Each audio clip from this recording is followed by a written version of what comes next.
Não existe um homem tão justo sobre a terra que faça o bem sem jamais pecar. Deus fez o homem reto.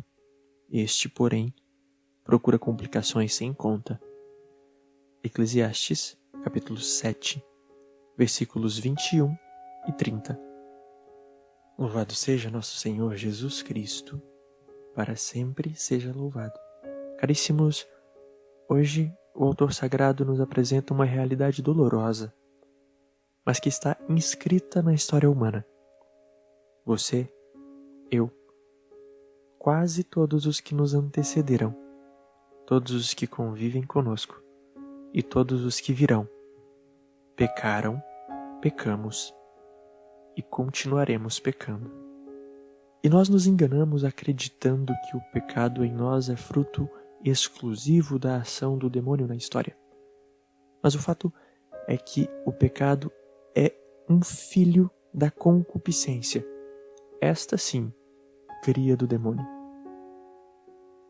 Afinal, se o pecado fosse uma cria do maligno, pura e simplesmente, para nós não haveria consequência.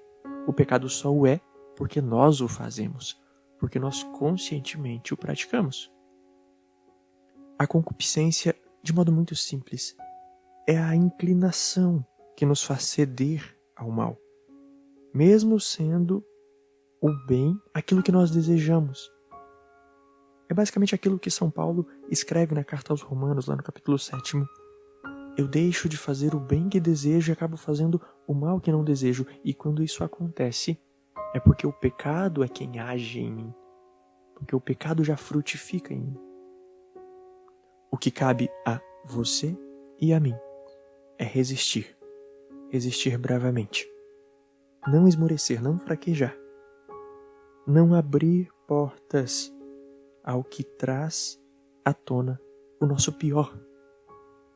E o Senhor nos oferece duas grandes riquezas neste caminho. A primeira delas, um dom, o dom da fortaleza, que nos faz resistir diante daquilo que nos pressiona, que nos faz não ceder. A segunda grande riqueza é a própria redenção que o Cristo nos oferece. Ele, na cruz, se dá, com seu sangue nos lava, mas para isso é preciso que haja o arrependimento.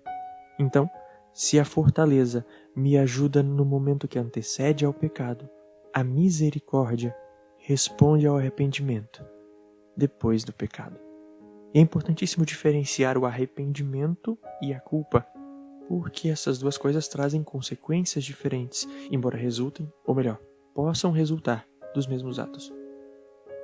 A culpa é aquele sentimento que nos acompanha, aquele sentimento que resulta de um ato que nossa consciência acusa, que nós sabemos ser mal.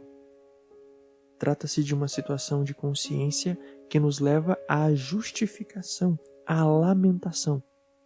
Nos leva a carregar o peso do pecado de forma consciente e decidida. Por outro lado, o arrependimento consiste na rejeição sincera ao pecado, na rejeição sincera àquela falta que nós sabemos ferir o coração de Deus e que também fere ao nosso coração, mas que não determina aquilo que nós somos. O arrependimento é a intenção de retidão, é a verdadeira virada e a abertura ao reencontro com o Senhor. Nós não podemos ceder à culpa porque ela é a porta de entrada para a acomodação com o pecado. Nós devemos, por outro lado, abrir-nos ao arrependimento. E sempre que o pecado bater à porta e nós abrirmos, ou antes mesmo que ele se instale, é o arrependimento que nos fará abraçar de volta ao Senhor e vigiar a porta. Não é a intenção do Senhor julgar-nos. O seu desejo é acolher-nos, desde que o arrependimento exista. É preciso que eu tenha, com a fortaleza, a capacidade de me desvencilhar dos laços do pecado e só assim ser acolhido pelo Senhor. Não te tortures. Aqui nós retornamos aos versos do Martim Valverde. Não te tortures pensando no mal que tens feito. Se Deus não te acusa, ninguém mais tem o direito. Mas é preciso arrepender-se, viver a penitência. Tal como São João Paulo II nos alertava que a santidade não é não pecar simplesmente, mas levantar-se após a queda, levantar-se após cada experiência de pecado e caminhar decididamente.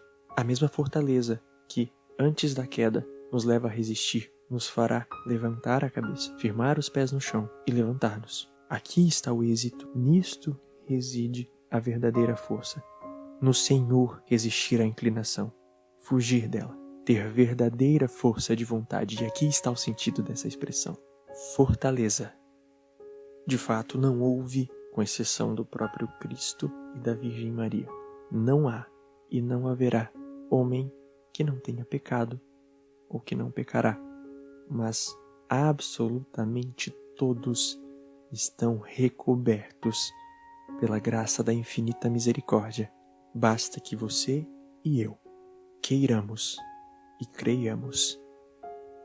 Louvado seja nosso Senhor Jesus Cristo, para sempre seja louvado. Meus irmãos, estes foram os versículos que mais tocaram ao meu coração neste dia. E quanto a você, que versículo mais te tocou? Comente, traga-nos a sua reflexão, partilhemos. Curta este vídeo, inscreva-se no nosso canal e compartilhe. Faça com que a misericórdia do Senhor alcance mais e mais corações. Até amanhã.